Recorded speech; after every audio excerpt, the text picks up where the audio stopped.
Hello and welcome to the Mull It Over podcast. I'm waiting For what? for something. That We never made a jingle. was the silent jingle.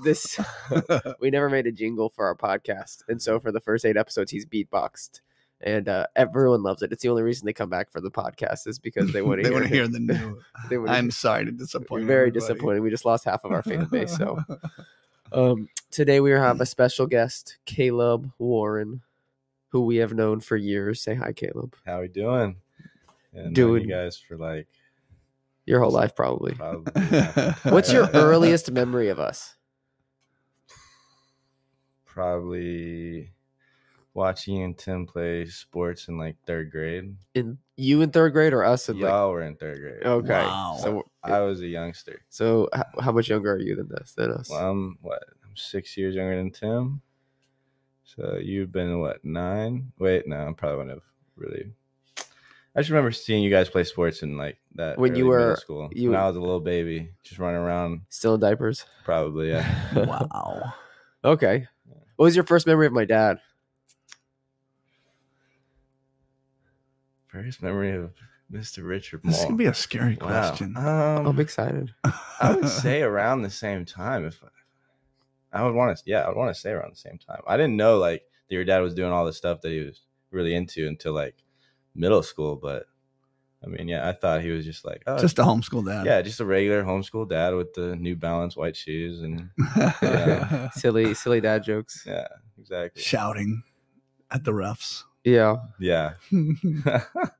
No, I would never do What's that. your favorite parent being involved in sport story? Favorite. You know, my 8th grade year. When you were playing upper when play? I was playing. I was in 8th grade. I was 13. Uh-huh. So I was like, the age of 13. And we played the other homeschool team, the Heat. And, I was a little bit more athletic than everybody else on the court. Just a little bit. A little bit at that time.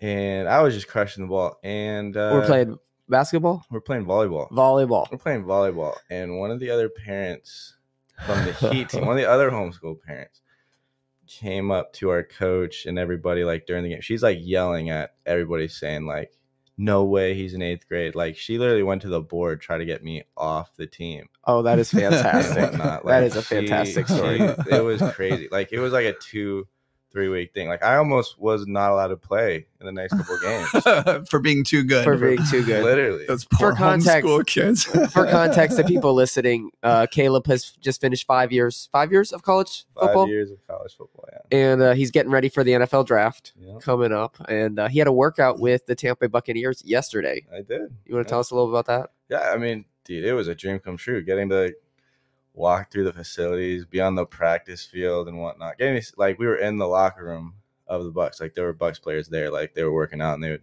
come in and do their thing and got to see where they eat. I was like, wow, this is y'all's dining hall. This is Legit. legit. I want to get drafted Like, just so I can eat. Literally, no. Like they gave us breakfast and the food was so good.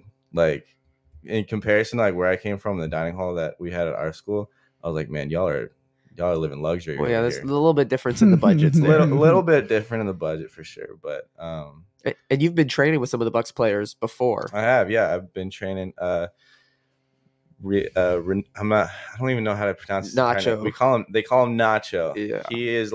He's been a mentor to me this entire time. Just getting to know him has been really cool. Like yesterday, we were at the gym together. It was just me and him in the weight room, and we spent like an hour and a half, 2 hours just talking about football. Him giving me advice. and That's whatnot. awesome. Just like, and like he might be one of the nicest, realest guys. Like if you met him and you would never think, oh, you're an NFL football player. Like you have a Super Bowl ring. Like you Yeah. led the defense Yeah. on the Bucs to the Super Bowl. Like he is just the most down to earth, realest guy you'll probably ever meet. Like so that's been really cool, as well as Anthony Nelson. I keep forgetting his name. William Golston. That's how you say it. Yeah. And, Shane Ray, who was a first round draft pick back in the day, and he's trying to get back into the NFL now. But just being able to hang out with all those guys and get a lot of advice, a lot of wisdom from them, just about this whole process and what would they have done different if they were in my shoes, and what can I do different to set myself apart from everybody else. So it's been fantastic. That's cool. Yeah. That's cool. Yeah. So we're gonna take it back a little bit. So spiritually, tell me about your walk with Christ and then where that kind of started, where it went from like, I prayed a prayer because I'm a Christian who's, older brother's a youth pastor, and I'm everyone's a Christian around me, and like I have a walk in my relationship with Jesus. How did that kind of come about? Well, I mean, I grew up in the church. Went to every church activity. I was in Bible drill, Awanas, going to church on Sunday, Wednesday, Friday. Like there were. Do you have all your Cubby and Awana? All of them? I mean, I got all of them. I don't have them still. Oh, you don't just hang those up? No, I don't hang them up. If you autograph You didn't bring them to those, the dorm with you? Nah, I didn't do that. But no, I have all the trophies. I'm sure your mom has them. Does your mom have them? She might. She might. Shout out to. Listen, our next banquet, we should have an autographed Awana's vest from Caleb Ward. Oh. That's it. We should auction that off. But yeah, I mean, I was doing everything in the church. From a young age, I knew I wanted to accept Jesus, and it was like probably took like 5 times to like really click. Because like for me, I was just like, oh, I want to accept Jesus, so then I can take communion, be like everybody else and things like that. And finally, at one point, like when I was probably like 8. I believe I truly accepted God in my heart. But it wasn't until I started hanging out with you guys that it really became real for me. Like when I started coming to church with you guys, seeing what you guys are talking about. Because, the church I grew up, no, don't get me wrong, it was great. There was just a fakeness about it. I mean, people were just like, they would come to church on Sunday, and that was it. They weren't really like living that everyday life of Jesus is Lord. Yeah, Jesus is Lord. Hey, and we're going to do the same things Jesus did and the disciples did. Like it seemed like, it was, let's not hurt anybody's feelings and just meet on Sunday and Wednesday. But when I started hanging out with you guys, and I mean, we started doing the 21-day revolution, the 40-day revolution, y'all started teaching me how to hear God's voice, how to pray for people and things like that. I mean, that's when it really started to get real. That's when it really started to get real. And I mean, I look up to both you guys, through high school. Like you guys are probably the biggest mentors I had at the time, and whatnot. And then when I left for college, my freshman year, I was the first time away from school or from home. And I was at school, and I got to do everything on my own. And for the first time, I get to do whatever I want. Go to church or not go to church. Yeah, I get to, exactly. So, my freshman year was me definitely just like doing whatever I wanted. And later, after my freshman year, my brother Tim, like getting close, my brother Tim calls me up, and he's like, yo, you should come down and train with me over the summer. And I was like, dude, that'd be sick. I would love to do that. So I immediately decided, like, yeah, I'm going to go back to Gainesville and train with Tim over the summer. And like then a week later, he calls me up. He's like, yeah, I also want you to do this internship. It's like $900.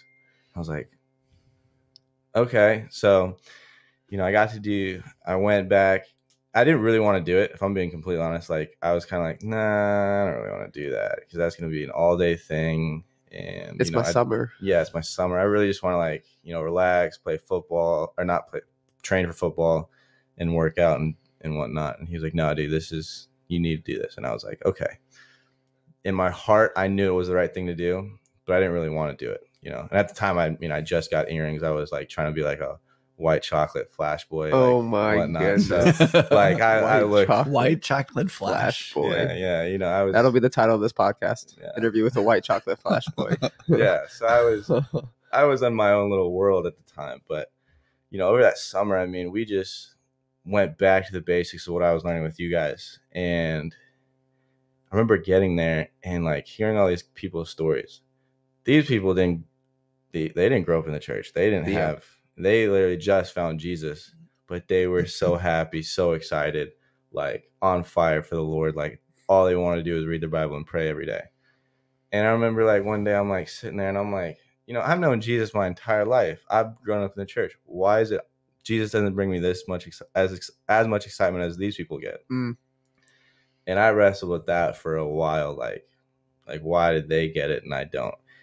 And it wasn't until I realized how like real he is, like what he's actually doing on a day-to-day basis. I think, I more had an impersonal perspective of God and Jesus, whereas they had a very personal. They knew what it was like to not have him. Exactly. I didn't. Like I've known this my entire life. Yeah. And that finally clicked with me. And I just like it was like I'm on fire. Like this is, I'm at the top of the mountain.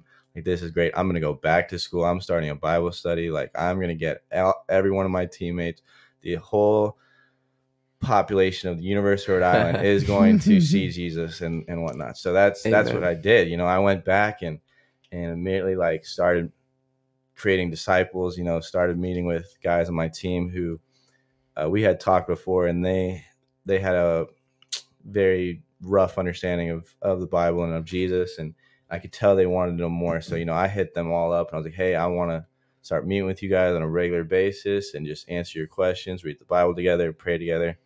So that's what we did. We just started, as well as, I also was pretty aggressive. There were freshmen there. I would go up and be like, hey man, you're coming to this Bible study later. And like, I would literally drive over. Sir, yes, sir. They were like, I don't want him. Like, I don't care. I literally drive to the dorm, knock on their door, grab them, be like, get in the car, we're going. Like, Amen. Yeah, right. So I was doing that pretty much that whole semester, and I saw some awesome things. Like 3 or 4 guys really like it clicked. It really clicked for them. They started to see the truth. And it was just awesome getting to see them give their lives to Jesus. It was great because my best friend Ivory, later he decided he wanted to get baptized, and he had been talking to a pastor about it that was in the area. And one day I get a call from him, and I'm like, who's FaceTiming me right now? So I just pick it up, and he's like, and this guy, Pastor Steven, he's like, hey. He was a super energetic guy. Like, he's like, hey, so I heard you've been talking to Ivory. He's been, I've been talking with him too for a long time, and now he wants to get baptized this Sunday, and you're coming. It's like, okay, yeah, definitely, I'm gonna be there. I'm gonna be there to support. And like, I get there, and Ivory's about to get baptized, and all of a sudden he's like, Caleb, get up here. You're gonna baptize him. And I was like, oh wow, this is so surreal. Like, this is what I've always wanted to do, but I just never had the opportunity. Yeah. And so, that was. How big's the church? It was growing pretty big when I left URI. I would say probably close to 100 people. Okay. Yeah, which in Rhode Island, the population is smaller than Hillsborough County. So that's really the state, the population, everything like could fit in Hillsborough County. Wow. So 100 people in Rhode Island, that's pretty big. Okay. So you got plugged in at this church after that? Yeah, I did get plugged in with this church, which was great. But that wasn't until later, after I went through a pretty life-changing experience with my high school girlfriend at the time, who, she wanted to do something different. I wanted to do something different, and it just didn't work out. And then I really got into definitely a dark place. I know I called you, Andrew, about it like probably a couple times. Like, I think I even called you, Mr. Mole, about it as well. And I just wanted answers. I wanted people, like, help me, because I've never been through anything like this, and I didn't know I could go through anything like this or feel these things. And so I just really hit a dark place. But at that time, like, that's where I would say Jesus became the most real. Like, I remember you needed him. Yeah, like for the first time in my life, like I was like, I can't do anything on my own. Like, I can barely get out of bed, like at right now. And dude, like, there would be days where I would wake up, go lift, work out with the team, like that winter, and I would then miss the rest of their class and go sit in my room, turn out all the lights, turn on Maverick City and just pray and praise God for the rest of the day, because that was the only thing that would get me through. Wow. And yeah, I mean, I would say for probably 2-3 months, that's what it was like. It was just. It's interesting to hear you say that, because I remember one time this guy calling me. I'd done a conference out of state and praying for people at the end, and this guy had asked his wife to come and get me and bring me over, and he's sitting there in this chair. It's one of the bigger human beings that I've ever known. Yeah. And was coach, been a college athlete, and he talked about how it took him 2.5 hours to get out of bed in the morning. And I'm looking at the guy going, he could lift a couple people out of bed in the morning, and Right. he can't get out of bed. And the power of emotional pain. Oh yeah. Over all the physical strength and Yeah. eating the right diet and all that stuff. It is heavy. Mm-hmm. So you didn't really have coping mechanisms, or you didn't have like how to process that kind of stuff to a degree. It was all like, it was a first time experience to a degree. Yeah. I mean, like, I saw my brother Tim like go through some similar things, but I had no idea what he was feeling at the time. Like You couldn't empathize with him. I couldn't empathize with, and like if somebody told me they broke up with somebody, I had no idea what that felt like or meant. And for the first time, I was like, whoa, like this sucks. This is the worst feeling in the world. I never want to feel like this again. And, I found out through that experience, I had put all my self-worth, identity,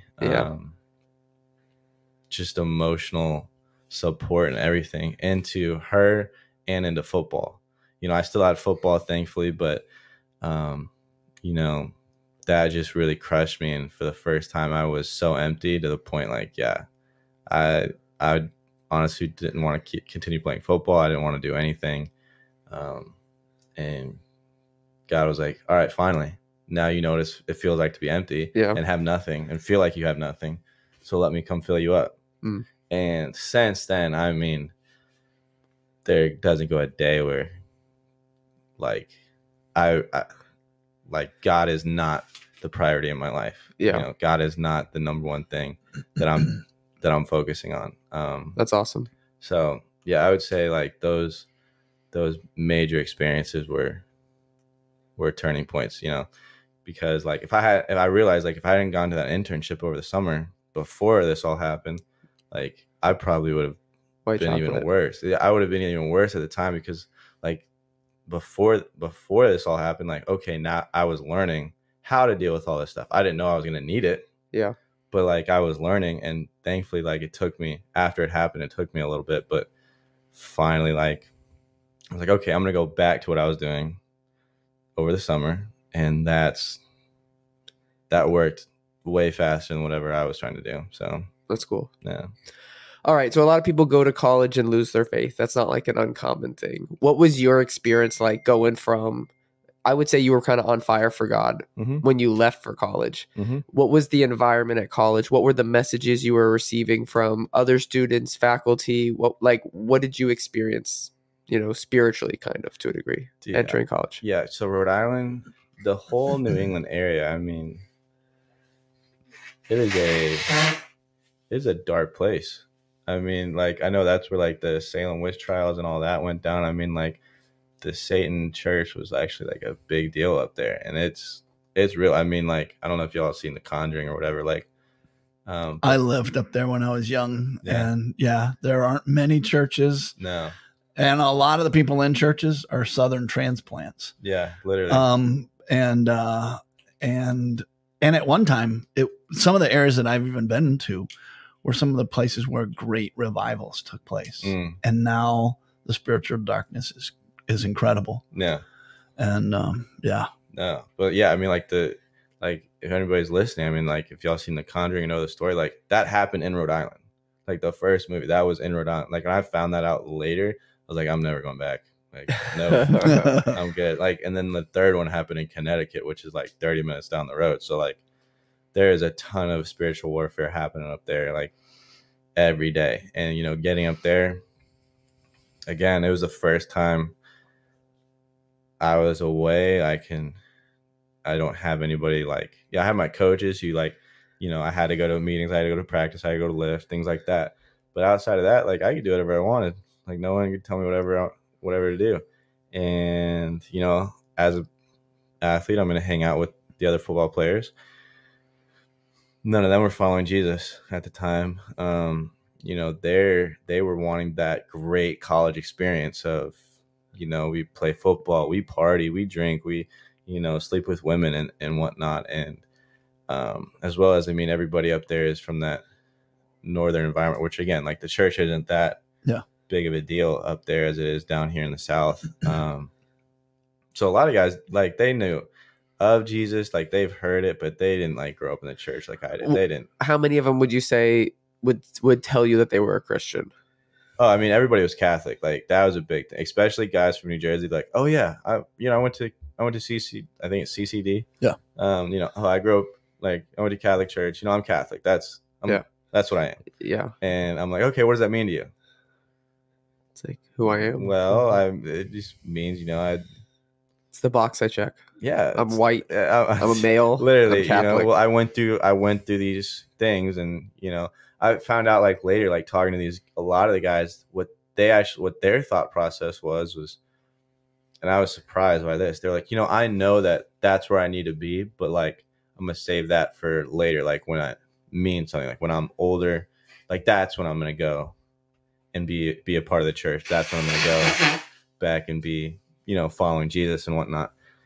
And I was like, dude, no, you need to, like right now is the pinnacle point in your life that's going to decide whether or not you decide where you're going and where you're not. So, I was hanging out with just the guy, like, I don't want to say the wrong people because like at the same time, there was no one else at the time. Like I was just hanging out with the guys on my the best team. People you knew, the only people I knew, like, and yeah, like it was very hard to keep reading my Bible, to keep praying when no one else did it. No positive peer pressure. Yeah, exactly.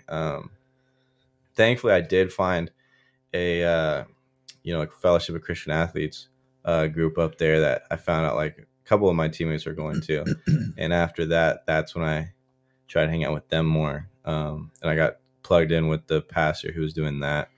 So I would hang out with him every now and then. But again, my whole freshman year,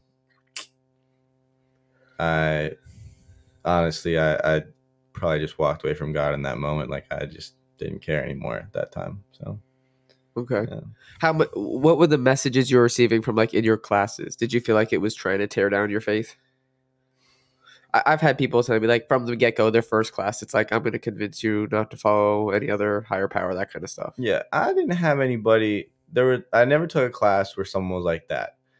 I'm a kinesiology major, so I had to take like biology, certain science classes. And they did preach the world comes from evolution. It's from 65 million years ago, blah, blah. And then, that doesn't really bother me because, they are entitled to their opinion as well. I'd say the biggest thing that I thought was funny was like one day I get to class and our professor's like, hey, we have a great guest speaker coming in. She's going to come in and talk to you guys and share a lot. And I was like, okay, that's cool. Like, yeah, let's do it. And she gets up there and she's like, hi, and introduce herself. And it's like, there are over 27 different genders, maybe even more. And I laughed and I like said this out loud. I was like, that's funny. No, there's not. And like people around me. This was my next question. So people around me turned around and just looked at me, and I was like, "Oh shoot! Oh, you guys actually believe this?" Oh man! So that was probably the biggest like thing, as well as like coming. It's so wild because that was unfathomable in my day. Like there was zero people talking like that. Yeah, and it was laughable, right? And now, what kind of an idiot doesn't accept that? Right? Is the atmosphere? Yeah. And there was another kid from Tampa. He's become one of my best friends, Dylan Brown.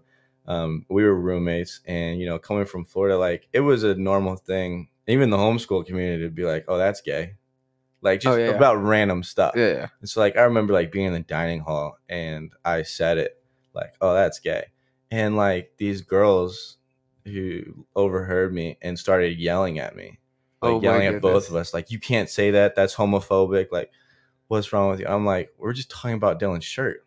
Like, nothing major. Like, not knowing anything about the social environment up there. That was a big shock, because all that happened within my first semester of college. And I gotta ask a question. Yeah. Did you say yes, ma'am, or yes, sir? Oh, I said yes, ma'am, yes, sir to everybody. Like, did that get you in any trouble? Sometimes, like, people never like.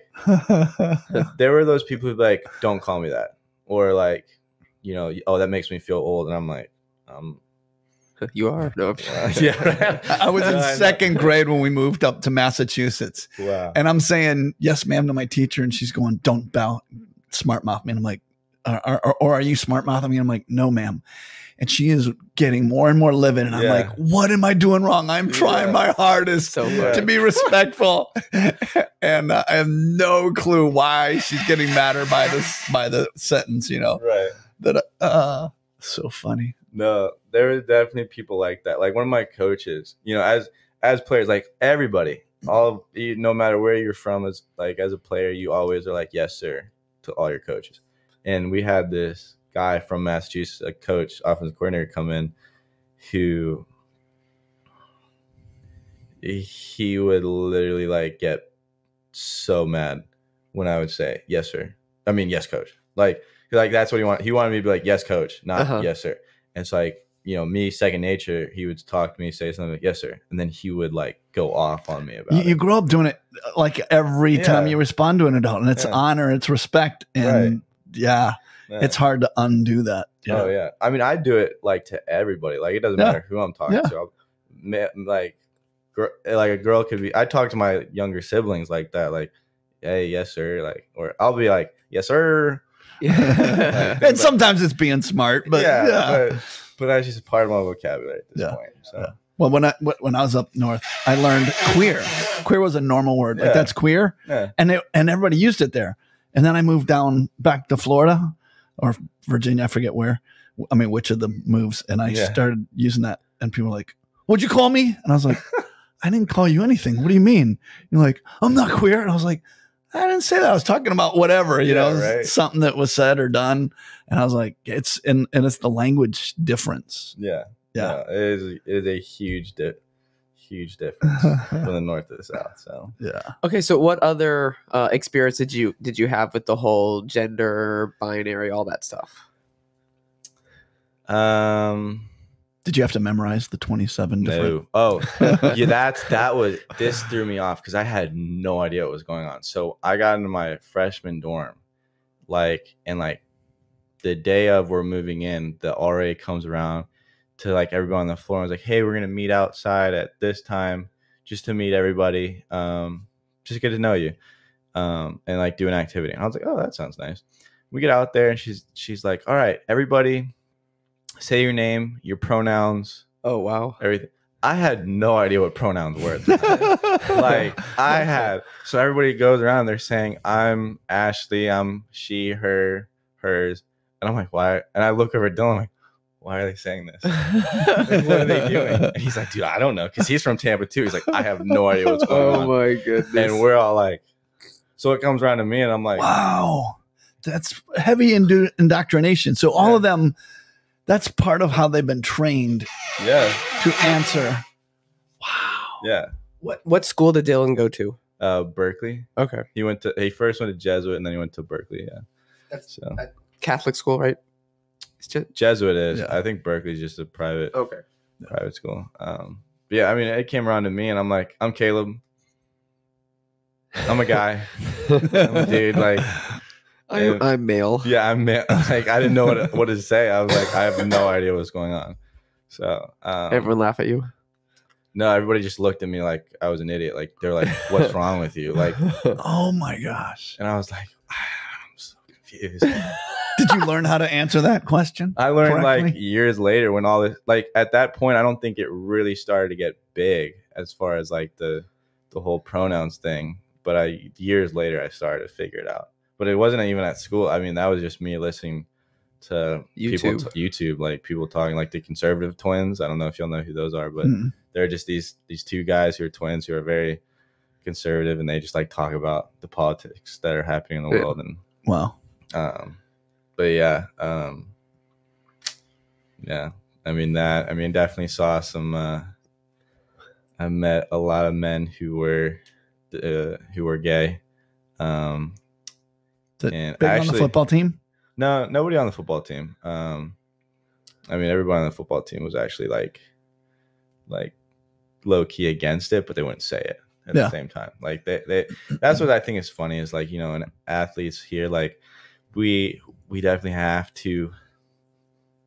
The silent majority. Yeah, we have to decide with majority, especially in today's culture. It's like, oh, we have to go with it. But I would say the majority of 99% of male athletes are like, no, not. I don't. I figured that one out. I don't like it, or I don't care like at all. So yeah. But we're probably being very offensive to some people right now. Oh yeah, I can't imagine. Potentially.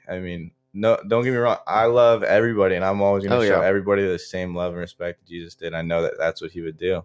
At the same time, like it's interesting. Because back in my day, that sounded so old. There were but there was a guy that it was pretty obvious, like, and he stood out in the whole school. Yeah, and I saw people spitting on him, and I told him to stop it. I got the nickname Casper because I was like, I'm going to stand up for him. And they're like, oh, what, Mo, are you gay? And I was like, no, that's just a wrong way to treat anybody. A human being. And walking down the hall and somebody just randomly just knocks him. I watch his head like rock. And I'm like, who did that? And I was like, I just thought it was the right thing to stand up for anybody. Like I didn't maybe agree with lifestyle or anything like that, but I'm like going, this is just wrong. You don't treat people like that. No, and definitely. No, I've definitely come to the conclusion. With those people, like especially like for me, like everybody, like there would be jokes that people would be like, "Oh, kid, you're homophobic" or whatever, things like that, and I'd be like, "Actually, no. Like I'm not scared." Those people, like those are the ones who need love the most. Those are the ones who need me to be the kindness, like the most. So like honestly, like when I'm like today, like I make if I see anybody like that, if I also like racism is coming back and being a big thing now. It's like if I see anybody of color, anybody who associates with LGBTQ or anything like that, like I want to show them actually more love and be more purposeful about that, because I know they need it, and they also need to believe that there is hope. In the sense of like, oh, we as white men or we as white people, like we're not actually like that. That's just a stereotype. What did you get about white privilege, being a white Christian male in America? Is that something that that's a big topic now? Did you experience any of that? That is a big thing. I didn't experience anything like that, if I'm being honest. I know like there were, like we would all joke about it. Like there were guys on my team who we would joke and be like, yeah, I got white privilege and things like that. But I never, if I'm being honest, no, I never experienced it. I did notice. So my new girlfriend that I'm dating, ooh, yeah, I've actually known her since my freshman year of college, and whatnot. But I knew like all the athletes knew each other. And so I met this one girl from, she was from Orlando. She was up there playing soccer. So she was teammates with my current girlfriend. I remember talking to her at one point. I was just asking her about her teammates or something like that. And she like said something like, oh yeah. And she's talking about my new girlfriend. She's like, we weren't dating at the time, but she was like, oh yeah, she's just like, that white privilege rich girl, like blah blah blah. And that was the first, and that's what attracted you to her, low key. Yeah. No, but so I remember that was probably the one time that like that phrase was used. I really heard that. So yeah. What about racism? So yeah, when COVID hit and the Black Lives Matter movement started to happen, we had a full team meeting over Zoom because we're all back home at the time. We had a team meeting, brought everybody on, and it was like, all right, all the players of color, like, feel free to say whatever you want, while us white players and whatnot, like, we just have to sit here and take it. Like, then they just basically like told us about how we need to be posting on like, that's what doesn't make sense to me. They all told us like, oh, you need to repost this on social media, that y'all need to do this on social media. I'm like, why is it that social media has become the norm of like being a good person or not? Yeah, right. Like I remember one kid was like, you know, if you're not reposting this, if you're not posting about this, like, you're not my teammate. And I was just like, dang, dude, okay. Like, you know, we still have the same goal of, you know, we're just trying to win football games. We're not trying to just be over here talking about like the social politics about everything. But I mean, I wish that there were people that would steward that whole thing well, because I know one of the things that's so powerful is when we do listen and we do talk and we hear each other, which is different than what you're describing. You're describing being forced to accept the belief system, being forced to express something that, all right, here's your opinion that you have to have. Yeah. It's the only right opinion. Yeah. And, but one of the things that, because it's just the doorway God's opened up to me, a lot of times is in Africa, here in the U.S., is sometimes to be a bridge builder. And that's one of the first things I do. Tell me what's going on. How do you see this? And I'll just listen. And what's interesting is I've been in environments where it's a pretty mixed crowd. Yeah. And as soon as I do that, I'm talking to one person. Next thing you know, there's two black people sitting there. And pretty soon the room is divided. I've got because they want so bad to be heard and someone's hearing them. And I'm just asking follow-up questions. And a lot of my white friends or I mean, they even could be acquaintances because I'll be in a different environment, will be off talking. We're all mixed. Yeah. But as soon as someone's ready to listen, they want to talk. And I'm like, and I understand what I'm doing. Yeah. It's part of the healing process. But it really becomes powerful when they go, so what do you think about what we're saying? And they would take time to listen. But here's the deal. Like, I don't have an agenda. I don't need to feel heard. Yeah. So just listening more, asking another question on follow-up. Well, what would you like to hear from me? Would be the question I'd ask them. Yeah. Because otherwise it can be a trap. Oh yeah. You know, to just go, I have a difference of opinion until someone wants to listen. Right. And I see two sides wanting to be heard. Well, I actually see African-American people wanting to be heard. And a lot of white people, like, it's just not on the forefront of our mind. Yeah. And so we don't take time to listen. And then there are some that just have a lot of opinions that want to be heard and they're angry and they don't like black people and all that. That exists. It's not the people that I normally hang out with or talk to. But when you hear all the hurt and the pain and your eyes are opened to what they really have to endure, it's like, so what can we really do? Yeah. What would be a healthy, you know, and sometimes it's like, give us all your money. I mean, I've never heard anybody say that, but you know, I'm like, it's okay. That may not be the only solution out there. Let's have a more healthy discussion about what's it going to be to heal the wounds. Yeah. So. Oh, definitely. There's definitely real emotion. Even when someone's saying something that is, you know, not a fact or is debatable, the emotion behind what they're saying is often is real. And feeling hurt is such a powerful thing. Yeah. Not feeling invalidated is yeah. Absolutely. Understanding. Yeah. Feeling understood. You want to be understood. And a lot of times I've gotten to witness racism. My eyes were blinded to it. I was the guy that black kids sat over there and some athletes sat with them because they're the football players. Yeah. They're bigger, faster. But in my mind, it was from TV. they carry knives. They're going to beat me up. Mm-hmm. And we were here and they were there. I didn't have any experience to back that up. I didn't realize I saw it that way. Yeah. It wasn't until years later I was going, wow, I had these fears that weren't founded. Yeah. And now I don't. Yeah. You know, and but you know, it's like I didn't realize I would treat them differently. And it was more the world that gave me that perspective than my experience. Yeah. I definitely would agree. I mean, like, I think the media, the shows, the movies we watch, like, have been, I mean, somebody figured it out and was like, yo, we can use this to actually shape society and the way of thinking. Like, and they have done that continuously ever since they have. And I mean, like you said, like, growing up, there was probably that thought of like, oh, you know, Black people probably are more living in the projects or whatnot.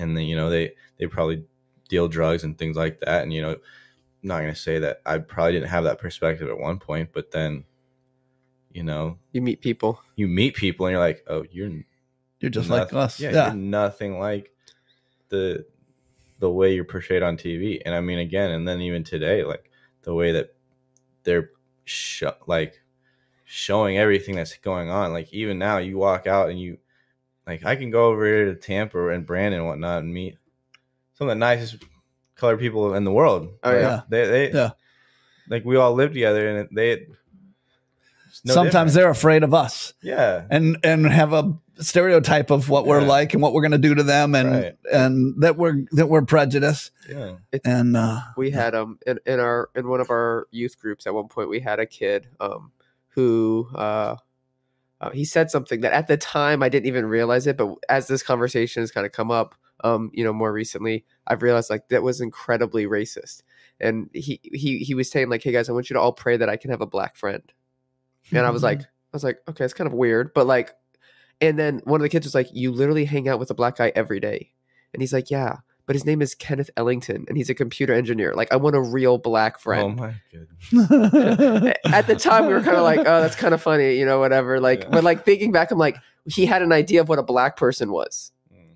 and his computer friend named Kenneth Ellington didn't fit. And I'm like, no, that's, you know, it's dehumanizing almost to a degree to like, that's where you see that you have I say prejudice, like you have an idea, there's a box that's been formed around, you know, whatever. So, yeah. All right. So college, it wasn't brainwashing. You didn't feel like you're trying to be brainwashed the whole time you were there. You experienced this is my question. The media is portraying something. Mm-hmm. You got a taste of that, but it wasn't like you were just being hit with that all day, every day, or was it a regular thing?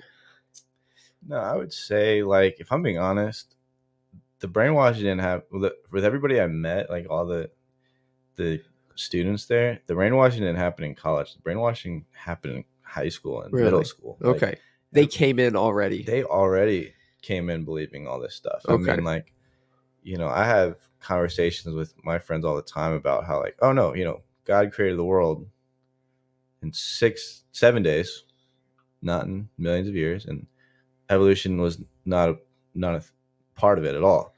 And they've just heard their entire lives, no, it was this is how the world was created. Oh, and whatnot. So I would say, like, for the majority, like, I wouldn't say that there was professors and whatnot were not trying to. They just assumed you already were all on the same page. Exactly. I think definitely in the Northeast that's just what was already being taught. I don't think they don't have to destroy your faith in God because most of them up there don't have it. Exactly. Right. I'd say like somewhere different, like maybe Virginia, maybe more like in the middle, or or maybe some of these liberal schools that are trying to be in the South and whatnot. I think that would probably be more of a brainwashing experience. But no, I mean, I don't know if You're mostly studying physical. Yeah, I don't know if I met any other student who believed like the same thing I believe about how the world is created. Did you have religion classes? You would say everyone there believed in evolution. Yeah, I would say for the majority, everybody believed in evolution. Yeah. Everyone believes there's 27 genders. No. I mean, that was the funny thing. This is what was funny to me. It was like on the outside, like, Rhode Island's actually a pretty country area. Like, yeah, we have the city of Providence, which is like a very poor city where, a lot of it is a bigger city with a lot more hipster type of people and whatnot. But on the outside, like, it's mostly like country, somewhat suburbs, and like very conservative, I would actually say. Really? Like, I mean, driving around, A lot of Trump signs. A lot of Trump. A lot more Trump signs than I was expecting when I got back up there. So I mean, and was it different in the city? In the city, it was very much different. Oh, yeah. In the city, it was people were painting things and people were protesting. I lived in this area called Narragansett, outside the beach. The beach was right across the street from me, and that was like Is that why you picked that school? Yeah. Well, that was part of it. I'm not gonna lie, that was part of it. But I remember one day. This is when, like, recently, when the Roe versus Wade was getting overturned, and I'm out just walking, and I see all these ladies like holding, like, these older ladies, like, not like young. This is what I thought was funny. All these older ladies who cannot have kids anymore. Like, are you sure? Yeah, right. Like, and they're the ones going around like holding these signs like, not your body, not your choice, or my body, my choice, things like that. And it's like happening right outside my window. And like, there was a lot of that happening in the cities and whatnot of Rhode Island. So when all that stuff was going on, but yeah, on the outside, I mean, I would say, yeah, everybody has their school education of like how the world came to be. But for the most part, I would say actually everybody's a little bit more on the conservative side. Interesting. So, yeah. Okay. So that's what I'm finding out more about the U.S. in general is like everybody who lives in the cities, they're the ones who want to preach the woke movement and whatnot. Whereas you get outside the city, and you're like, oh wow, no, I want to say normal people, but like more conservative. Okay. People, yeah. How do you feel like parents can prepare their kids for school?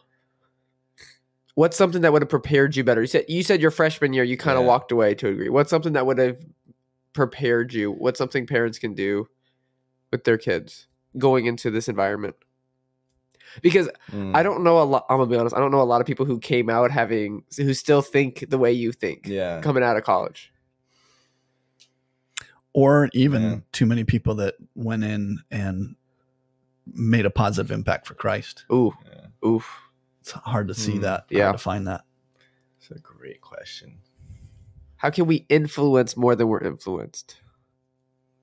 That would be one of the things too that I don't like. I remember many years before people went off to college, kind of going, I'm going to really hit that hard, as a spiritual leader. And I'm kind of thinking it goes in one ear and out the other when you're sharing that. So you would have had people in your life that were trying to get you prepared for that. Yeah. Do you remember that? Did any of that? Your mom for sure. My mom, I mean, you guys really got me prepared. Like, I remember probably a week or two before is when we went up to, was it Tarpon Springs? We went up to that camp thing for a Odessa. week. Odessa. We went up to that camp for a week. We stayed out at that house and just like Jesus, basketball, Jesus. But I mean, yeah, definitely hanging out with you guys was huge. I'd say. Did you have a preconceived idea when I get up to college, I am gonna test the waters, or I'm gonna have freedom? That's a good question. I'm interested to hear this. Probably. I mean, I'm not gonna sit here and lie to you. Like, I did party. Like, while I was in college, like I did drink. But not until you turn 21, of course. Yeah, right. No, I mean, actually, like when I got up there, within 24 hours? Oh man, no. When I got up there, like my freshman year, like I did have this expectation, like the football team parties like together. You know, we all hang out together, and I like that aspect of like, okay, we all hang out and we're together. I got up there, and that wasn't happening. Like guys were going off doing their own thing. The frat and Greek life was that was actually like the big party life and whatnot. And I would hear stories of like people getting into fights at Greek life because, you know, like one kid's in a frat and he's like, oh, I played football in high school, I could totally do what you do, and the football player getting pissed off and then getting in a fight, and then the kid gets kicked off the team and all this stuff. So like my sophomore year, I actually moved into a house, and I was like, you know, I'm gonna throw a party and just bring everybody. Whole team's invited. Like y'all can come. And we'll play music and only Christian music, of only course. Christian music, of course. Yeah. Just kidding. And it was actually like one of the best things that happened for our team because like did the coaches love that? I think so. I think they also like because I'd gained a reputation of, you know, I was very disciplined. I was all about football. Like they knew that I was a background in faith. You know, I never had any trouble. I never had any problems and whatnot my entire time there. So I think they liked the fact that we finally started doing things together because I think before that, like the team was actually pretty separated. But then like I was like, hey, we're going to have a party this weekend and see how it goes. And, you know, like rules, like no underage drinking for sure. No smoking, no like do anything crazy. Like, you know, we're just going to hang out, play games, really like, and just hang out. And it was like one of the best times for everybody. Like everybody like left the whole next week. Everybody's talking about, Caleb, you got to do that again. That was so much fun. We got to keep doing this. And so, I mean, yeah, that was actually like probably a big, I would say, turning point because we just came off of a losing season. And for the first time, it felt like the team was actually starting to hang out together. That's awesome. So, so I did test the waters in that area. Like I did party a little bit while I was in college. But other than that, I mean, any crazy stories? Wake up on a rooftop. No tigers, chickens. I did think it was no. I didn't have any crazy stories like that. I did think it was funny one time. So we were throwing a party, and cops came up to the house and were like, "Hey, you know," and we're like, me and my roommate, we're kind of like freaking out, like, "Oh no!" Like, and we talked to them, and they're like, "Hey, you know, it's just a little loud, but you guys are cool. Like, you know, maybe throw some mattresses in the windowsills, like do this, like, you know, just so the sound doesn't like get out too much." I'm like, oh, "Okay, thank you so much." And like, yeah, just kick everybody out tonight, but next week, like, if y'all want to do this again, like, just make it quiet. And I was like, okay, that's cool. But no, I wouldn't say I was never a part of any crazy stories like that. No. Okay. No. That was pretty low key. All right. So. Okay, so I got a question. I want to get this right. So they give an award every week for the hardest worker, your school or the football team? It was every week, or they would do something to honor someone who worked the hardest. In the spring, yeah. I mean, there was so we'd have like workouts and whatnot, and this just, I did not like this philosophy at all, actually. But so they had 3 different T-shirts. They had bright Keene blue, like bright like baby blue, dark navy, and red.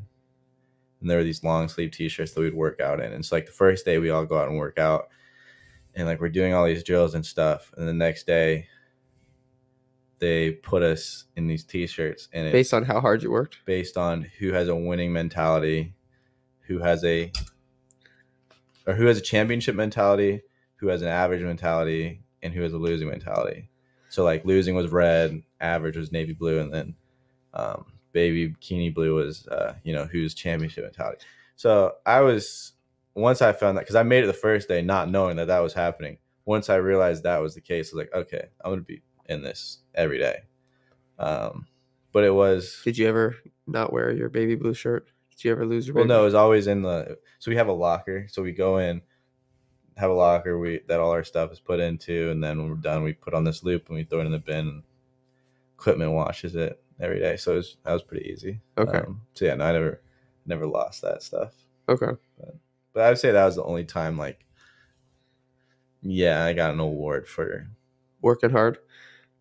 Yeah. Your mom told the story to me. That's not the way she described it to me. She was like, "Yeah, Caleb, the first week got a award for being the hardest worker." It's like, "Oh wow, that's awesome." I don't know anything about that. No, you forgot already. Too many concussions. Yeah, probably. Never diagnosed though. All right, so, Dad, you want to pray for Caleb? He's got the draft coming up. I want to close in prayer and pray a blessing over him as he goes into this draft season. Father God, we glorify you and praise you. And I thank you, Lord, for Caleb maintaining a relationship with you, growing closer to you, learning how to be a spiritual leader. And Father, in Jesus' name, I pray that, Lord, you would grant favor. I pray, Lord, that he would continue to take advantage of opportunities to reflect Jesus wherever you take him. And Lord, if the NFL is what you have in store for him next in his life, I pray, Father, that Lord, he would stand out, that he would be like Shadrach, Meshach, and Abednego, that he'd be like Daniel, Lord, and he'd rise above and stand out and draw near to you, and that you would raise him up and you'd protect him, Lord, from whatever the circumstances are that confront him, that he would honor you first and foremost.